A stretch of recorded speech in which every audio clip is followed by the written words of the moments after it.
Hi guys, I'm Michael McMurtrey, food stylist for Ingles Markets. Welcome to the Ingles table. Today I'm here getting ready for a gorgeous garden party, and I've got some friends who'll be joining me to prepare some great dishes like this Pico de Gallo. I've already been to Ingles and stocked up on some amazing ingredients. Now it's time to truly turn them into something fabulous. All right, so I am here with my very good friend Scott. He is a banquet captain and a former resident of Arizona. And so I thought he'd be the perfect person to help join me make some Pico de Gallo, a new version of it.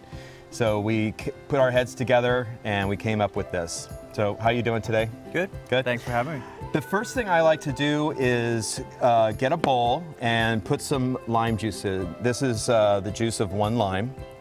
And then I add one onion chopped, and I add one jalapeno chopped, and I stir that around.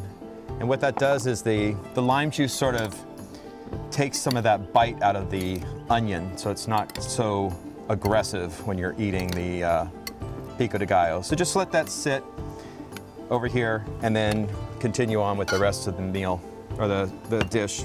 First off, we're going to be using tomatoes as our main ingredient, and one of the things about the tomato that you have to do is you have to get out all of the membranes here and the seeds. We really just want the meat of the tomato. So there's a couple ways you can do that. You can just take your knife and come through like that, you know, and just take out the seeds. So that's one way you can do it. You can also get a spoon and sort of scoop around like this, whatever you're comfortable doing. But ultimately what we want to have is just the meat and the flesh of the tomato. We don't want this to be too watery. That's a big problem with some Pico de Gallo. So we've already got some here, and I'm gonna go ahead and dump that in this bowl, like so. And normally Pico de Gallo has tomato, has onion, jalapeno, cilantro, and that's basically it. Red, white, and green. Red, white, and green. Mexican flag. Yes, but we decided to add a little brightness and sweetness and freshness into it.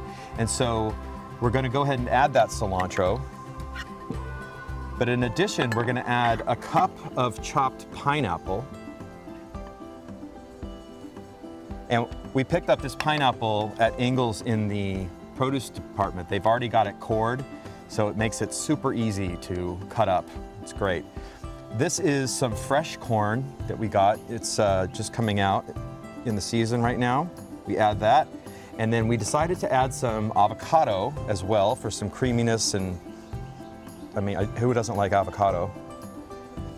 And then a couple other things we decided to add. We're gonna add a little bit of garlic, chopped up minced garlic, and some cumin. Now, cumin has a lot of, smokiness? And yep. It's got tons of flavor. It's very southwestern. This is 1/8 of a teaspoon, okay? We're gonna sprinkle that in. And we're gonna start with just that. And now we're going to just stir it up.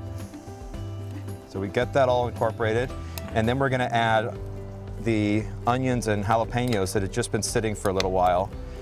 Go ahead and add that in. This looks really good. It's bright, it's colorful. We're gonna add a little bit of salt and pepper. Ooh. The salt and pepper, I think, really brings out the sweetness in the tomatoes and the taste of the avocado also. So I think it's necessary, and I love black pepper. Pico's good on everything.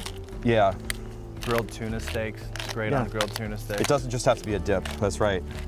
What else do you put it on? I use it for everything. Yeah, it's good just to top a salad topping. You can put it in burritos, top of tacos. You want to try it? Yeah. All right, we got some nice chips here.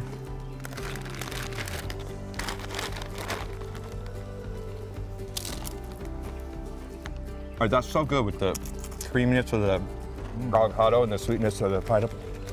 It's really good. Now it's time for us to get ready for the party, and it's time for you to get on over to Ingles and try this out for yourself. Make sure you explore the site for more great tips, tricks, and recipes. See you next time.